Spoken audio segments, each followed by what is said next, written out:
അച്ഛൻ സുഭാഷ് ചന്ദ്രബോസിന്റെ വലിയൊരു ഫാനായിരുന്നു. അതുകൊണ്ട് എനിക്ക് സുഭാഷ് എന്ന് പേരിട്ടു. എൻ്റെ അച്ഛൻ ബാലരമയിലെ കബീഷിൻ്റെ ഒരു ഫാനാണെങ്കിൽ ചിലപ്പോൾ എനിക്ക് കബീഷ് എന്ന് പേരിട്ടാണ്. അങ്ങനെയാണെങ്കിൽ ഞാൻ ഈ ഫ്ലോറിൽ വരുമ്പോൾ ഡയാന പറഞ്ഞാനെ അടുത്തതായിട്ട് കുമ്പിടി ടീമിന് വേണ്ടി കോട്ടിട്ട് പെർഫോം ചെയ്യാൻ വരുന്നത് കബീഷ് ഫ്രം ബാലരമ എന്ന് പറഞ്ഞാനെ. എൻ്റെ ഭാഗ്യം അച്ഛൻ എനിക്ക് സുഭാഷ് എന്ന് പേരിട്ടത്. അതുപോലെ തന്നെ എനിക്ക് ഈ ഫ്ലോറിൽ വന്നത് ഭയങ്കര ആഗ്രഹം ഉണ്ടായിരുന്നു. അങ്ങനെ ഞാൻ എൻ്റെ അച്ഛനോട് പറഞ്ഞു, അച്ഛൻ എനിക്ക് ഇങ്ങനെ ചാനൽ പരിപാടിയിൽ പങ്കെടുക്കണം എന്ന് ഭയങ്കര ആഗ്രഹം ഉണ്ടെന്ന് പറഞ്ഞപ്പോൾ അച്ഛൻ പറഞ്ഞു, മോനെ നിൻ്റെ ആഗ്രഹങ്ങൾ നടക്കും, നീ വിചാരിച്ചത് നടക്കാത്തൊന്നുമില്ല. ഏത് പട്ടിക്കുണ്ട് ഒരു ദിവസം. പിറ്റേ ദിവസം തന്നെ എന്നെ പട്ടി അടിച്ചു. അച്ഛൻ പറഞ്ഞ പോലെ പട്ടിക്കൊരു ദിവസം ഉണ്ടായി. അതുപോലെ എനിക്ക് ഇവിടെ വന്ന് പെർഫോമൻസ് ചെയ്യാൻ പറ്റിയതിൽ വളരെ സന്തോഷമുണ്ട്. എൻ്റെ നാട്ടിലുള്ള ആളുകളൊക്കെ ഈ പരിപാടി കണ്ടിട്ട്, ഞാൻ പെർഫോമൻസ് ചെയ്യേണ്ടത് കണ്ടിട്ട് ആളുകൾ എന്നോട് പറഞ്ഞു നല്ലതാണ്, അടിപൊളിയാണ്. ചിലർ വന്ന് ഓടി വന്ന് കെട്ടിപ്പിടിച്ചിട്ട് ഉമ്മ തന്നു. എൻ്റെ ഭാഗ്യം. അപ്പോൾ ചിലർ പറഞ്ഞു അവരുടെ പേരൊക്കെ ചാനലിൽ വരുമ്പോൾ ഒന്ന് പറയണമെന്ന് പറഞ്ഞു. അവരുടെ ആഗ്രഹമാണ് അവരെന്നോട് പറഞ്ഞത്. അങ്ങനെ ഞാൻ റേഷൻ കടയിൽ ചെന്നപ്പോൾ റേഷൻ കടയിൽ ചേച്ചി പറഞ്ഞു, മോനെ എൻ്റെ പേരൊന്ന് പറയുമോ എന്ന് ചോദിച്ചപ്പോൾ ഞാൻ പറഞ്ഞു, ചേച്ചിയുടെ പേര് പറഞ്ഞു കഴിഞ്ഞാൽ എനിക്ക് എന്ത് തരുമെന്ന് ചോദിച്ചപ്പോൾ ആ ചേച്ചി പറഞ്ഞു, ഒരു മാസത്തെ റേഷൻ തരാമെന്ന് പറഞ്ഞു. ആ ചേച്ചിയുടെ ആഗ്രഹം നടക്കട്ടെ. ആ ചേച്ചിയുടെ പേര് കേട്ട് നിങ്ങൾ ഞെട്ടരുത്. ആ ചേച്ചിയുടെ പേര് സരിതാ നായർ എന്നാണ്. നിങ്ങൾ ഉദ്ദേശിച്ച സരിതാ നായരല്ല ഇത്. അപ്പോൾ ആഗ്രഹങ്ങളില്ലാത്ത മനുഷ്യന്മാരൊന്നുമില്ല. ചെറുപ്പത്തിലേക്ക് സ്കൂളിൽ പഠിക്കുമ്പോൾ ടീച്ചർമാർ ചോദിക്കും, മോനെ അല്ലെങ്കിൽ മോളെ നിങ്ങൾക്ക് വലുതാകുമ്പോൾ ആരാവണം എന്താ. ഞങ്ങളോടൊക്കെ ചോദിക്കുമ്പോൾ നന്നായിട്ട് പഠിക്കുന്ന പിള്ളേർ പറയും കൂലിപ്പണിക്ക് പോയാൽ മതി, പെയിൻറ്ററായാൽ മതി, കൽപ്പണിക്കാരനായാൽ മതി എന്ന് പറയും. എന്നെപ്പോലെ മോശമായിട്ട് പഠിക്കുന്ന പിള്ളേർ പറയും കളക്ടർ ആവണം, ഡോക്ടർ ആവണം, എൻജിനീയർ ആവണം എന്ന് പറയും. അപ്പോൾ എൻ്റെ വിചാരം ഞാനിത് പറയുമ്പോൾ തന്നെ ഇതാക്കി തരുമെന്നാണ്. ടീച്ചർ ഇതാക്കി തരുമെന്ന് എൻ്റെയൊക്കെ വിചാരം. ശരിക്കും പറഞ്ഞാൽ ടീച്ചർ ആക്കി തരും, ഇങ്ങനെ ആക്കി തരും. നമ്മളെന്തെങ്കിലും ആവണമെങ്കിൽ നമ്മൾ തന്നെ വിചാരിക്കണം. എൻ്റെ LKG പഠിക്കുന്ന എൻ്റെ മോളുടെ ആഗ്രഹം എന്ന് പറഞ്ഞു കഴിഞ്ഞാൽ പെട്ടെന്ന് തന്നെ ചോറ് തിന്നിട്ട് വലുതായാൽ മതി എന്ന് അവളുടെ ആഗ്രഹം. അച്ഛൻ്റെ പോലത്തെ മീശ വേണം, അച്ഛൻ്റെ പോലത്തെ താടി വേണം, അമ്മനെ പോലെ സാരി ഉടുക്കണം. ഇതൊക്കെയാണ് എൻ്റെ മോളുടെ ആഗ്രഹം. 5ാം ക്ലാസ്സിൽ പഠിക്കുമ്പോൾ എൻ്റെ കൂടെ പഠിച്ചൊരു കൂട്ടുകാരൻ്റെ അശ്വിൻ എന്ന് പറയുന്നത്, ഇവനൊരു വിചിത്രമായ ആഗ്രഹം വന്നു. വേറൊന്നുമല്ല, ഇവന് സിനിമാ നടി ഖുഷ്ബുവിനെ കല്യാണം കഴിക്കണമെന്നായിരുന്നു. അങ്ങനെ ഇവന് ഖുഷ്ബുവിനെ കാണണം, മദ്രാസിൽ പോകണം എന്നൊക്കെ ഇവൻ എന്നോട് പറയും. ഇവൻ്റെ ഈ പ്രണയം കണ്ട് കണ്ട് എനിക്കും ഒരു ആഗ്രഹം തോന്നി. പുറത്ത് പറയില്ലെങ്കിൽ പറയാം, എനിക്ക് ശോഭനെ കല്യാണം കഴിക്കണമെന്നായിരുന്നു എൻ്റെ ഒരു ആഗ്രഹം. അങ്ങനെ ശോഭനയുടെ പടം കിട്ടിക്കഴിഞ്ഞാൽ ഇവന് എനിക്ക് കൊണ്ടുതരും, ഖുഷ്ബുവിൻ്റെ പടം കിട്ടിക്കഴിഞ്ഞാൽ ഞാൻ ഇവനെ കൊണ്ടു കൊടുക്കും. ഒരു നല്ല സുവർണ്ണ കാലഘട്ടം വരുന്നത്. അങ്ങനെ കാലങ്ങളും വർഷങ്ങളും കടന്നുപോയി.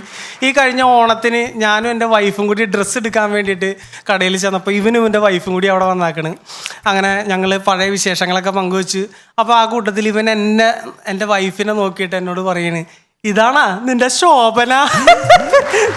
ഞാൻ തിരിച്ച് അവനോട് ചോദിച്ചു, ഇതാണാ നിന്റെ ഖുശ്ബു ചോദിച്ചു.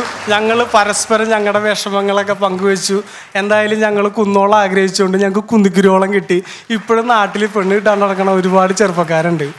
പണ്ടൊക്കെ ക്രിക്കറ്റ് കളി കാണുമ്പോൾ സച്ചിനെ സച്ചിൻ ഈ ഗാലറിയിൽ നിന്ന് ഇങ്ങനെ ഇറങ്ങി വരുമ്പോൾ സത്യം പറഞ്ഞു കഴിഞ്ഞാൽ സച്ചി നമ്മുടെ കയ്യിൽ രോമമൊക്കെ എഴുന്നേറ്റ് നിൽക്കും. നമുക്ക് രോമാഞ്ചം വന്നു പോകും സത്യം പറഞ്ഞു കഴിഞ്ഞാൽ. ഇപ്പോൾ രോമാഞ്ചം വരില്ല, പ്രായമായില്ലേ, ഈ രോമാഞ്ചം വരില്ല.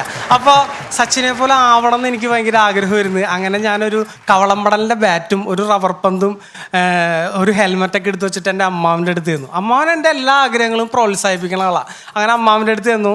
അമ്മാവൻ എന്നെ അടിമുടി നോക്കിയിട്ട് ചോദിച്ചു, വട്ടാണല്ലേ? ഞാൻ പറഞ്ഞു, വട്ട് ഈസ് എന്നോട്ടെ ക്രിക്കറ്റ് ഈസ് എന്നോട്ടെ വട്ട്. എനിക്ക് ഇന്ത്യൻ ടീമിൽ കയറണം, സച്ചിനെ പോലെ ആവണം, ക്രിക്കറ്റ് കളിക്കണം എന്ന് പറഞ്ഞപ്പോൾ മാമൻ നെഞ്ചത്ത് കഴിച്ചു. ഇന്നസെൻ്റ് പറയുന്ന പോലെ എൻ്റെ ദേവിയെ എന്ന് പറഞ്ഞു. പിറ്റേ ദിവസം ഒരു ലൊഡാക്ക് സൈക്കിളും ചവിട്ടി മാമൻ എൻ്റെ വീട്ടിൽ വന്നു. മാമനൊരു ലൊഡാക്ക് സൈക്കിളുണ്ട്. ഈ ലൊഡാക്ക് സൈക്കിളിൽ കയറി ഞാനും മാമൻ പറഞ്ഞു, നീ വണ്ടി കയറി സൈക്കിളിൽ കയറി പോകാമെന്ന് പറഞ്ഞു. പണിക്കരുടെ വീട്ടിൽ ചെന്നു. പണിക്കരാണെങ്കിൽ മന്ത്രവാദവും കൂടോത്രമായിട്ടൊക്കെ ഇരിക്കുന്ന ആളാണ്. അങ്ങനെ മാമനകത്തേക്ക് കയറിപ്പോയി. കുറച്ച് കഴിഞ്ഞപ്പോൾ എന്നെ വിളിച്ചു, ഒരു കളം വരച്ച് അവിടെ ഇരുത്തിയിട്ട് എന്നോട് പറഞ്ഞു, സച്ചിൻ്റെ ഉപദ്രവം ഉണ്ട് അല്ലേ, മാറ്റി തരാം. ഏലസ ജപിച്ച അരയിൽ കെട്ട ഭസ്മം വെള്ളത്തിലിട്ട് കുടിക്കുക, മാറി കിട്ടും. എൻ്റെ മേത്ത് ബാധ കയറിയെന്ന് വിചാരിച്ചിട്ട് എൻ്റെ ബാധ ഒഴിപ്പിക്കാൻ കൊണ്ടായേക്കാം. സത്യം പറഞ്ഞാൽ എനിക്ക് സച്ചിനെ പോലെ ആവണം എന്നൊരു ആഗ്രഹമാണ് ഞാൻ മാമനോട് പറഞ്ഞത്. അങ്ങനെ പതുക്കെ ഞാൻ എൻ്റെ സച്ചിനാവാനുള്ള ആഗ്രഹം വിട്ടു. കാരണം വേറെ ഒന്നുമല്ല, സച്ചിൻ സെഞ്ചുറി അടിച്ച് മാൻ ഓഫ് ദ മാച്ച് ആയി കഴിയുമ്പോൾ സച്ചിനോട് കമൻട്രി പറഞ്ഞ ആൾ വന്നിട്ട് പറയും, സച്ചിൻ അപ്പോൾ പറയും,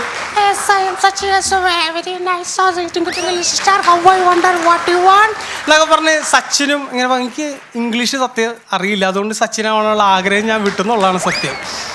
എൻ്റെ വീടിൻ്റെ അടുത്ത് ജയ്ദാസേട്ടനുണ്ട്. ഈ ജയ്ദാസേട്ടൻ്റെ ഒരു ആഗ്രഹം എന്ന് പറഞ്ഞാൽ ഏതെങ്കിലും ഒരു വേദിയിൽ വന്നിട്ട് പാട്ട് പാടണമെന്ന് ഭയങ്കര ആഗ്രഹമാണ്. അങ്ങനെ പുള്ളി പല കമ്മിറ്റിക്കാരോടും പോയി ചോദിക്കും, ചേട്ടാ എനിക്കൊരു പാട്ട് പാടാൻ. ആരും കൊടുക്കാറില്ല. അങ്ങനെ പുള്ളിയുടെ ആഗ്രഹപ്രകാരം കുറ്റിപ്പുഴ പള്ളിയിൽ പെരുന്നാളിന് പുള്ളിക്ക് പാട്ട് പാടാൻ അവസരം കിട്ടി. അങ്ങനെ നാടകം നടക്കുന്ന സമയത്ത് ഇടവേളയ്ക്കാണ് പാട്ട്. അപ്പോൾ പുള്ളിനോട് ചോദിച്ചു ഏതാ പാടണേന്ന് ചോദിച്ചപ്പോൾ പുള്ളി പറഞ്ഞു സൂപ്പർ സ്റ്റാർ രജനീകാന്തിൻ്റെ ഒരു പാട്ടാണ് ഭാഷ എന്ന ചിത്രത്തിൽ എന്ന് പറഞ്ഞു. അങ്ങനെ അനൗൺസ്മെന്റ് ചെയ്തു. പുള്ളി വന്നു, ഇടവേള സമയത്ത് വന്നു. സൂപ്പർ സ്റ്റാർ രജനീകാന്ത് അഭിനയിച്ച ഭാഷ എന്ന ചിത്രത്തിലെ ഗാനം പോയിരുന്നു ജയ്ദാസ് എന്ന് പറഞ്ഞു. ജയ്ദാസ് ഏട്ടൻ വന്നു, കർട്ടൻ പൊങ്ങി, പാട്ട് വന്നു.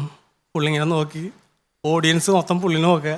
പുള്ളി പാമ്പ് തവളനെ കണ്ടുവിട്ട് ഇങ്ങനെ കാണിച്ചിട്ട് പുള്ളി പാടി ഓട്ടോക്കാരൻ ടപ്പ് ടപ്പ് ജാനകി ടിപ്പ് ടിപ്പ് പോയപ്പോ പുള്ളിയുടെ കയ്യിൽ നിന്ന് സകലതും പോയി എന്നുള്ളതാണ് സത്യം. അപ്പോൾ തന്നെ കമ്മിറ്റിക്കാർ കർട്ടനിട്ടു, കൂമ്പിനിട്ട് നല്ല ഇടി കൊടുത്തു. കമ്മിറ്റിക്കാർക്ക് ഒരു ആഗ്രഹം ഉണ്ടായിരുന്നു ആരെങ്കിലും ഒന്ന് ചാമ്പണമെന്ന്. അത് നടന്നു കിട്ടി. ഈ വേദിയിൽ വന്നപ്പോൾ ആ ഒരു സന്തോഷ വാർത്ത ഞാൻ അറിയിക്കുകയാണ്. എനിക്ക് സിനിമയിൽ അഭിനയിക്കണമെന്ന് ഭയങ്കര ആഗ്രഹമുണ്ട്. ഇപ്പോൾ ഒരു പുതിയ ചിത്രത്തിൽ ഒരു അവസരം വന്നിട്ടാണ്. അപ്പോൾ എന്നൊക്കെ പറയണമെന്ന് ആഗ്രഹമുണ്ട്, നടക്കാത്ത ആഗ്രഹങ്ങൾ എന്ത് ചെയ്യാൻ. അപ്പോൾ എന്തായാലും എൻ്റെ മുമ്പിലിരിക്കുന്ന നിങ്ങൾക്ക് ഒരുപാട് ആഗ്രഹങ്ങളുണ്ടെന്ന് അറിയാതെ നടക്കട്ടെ എന്ന് സർവേശ്വരനോട് പ്രാർത്ഥിക്കുന്നു.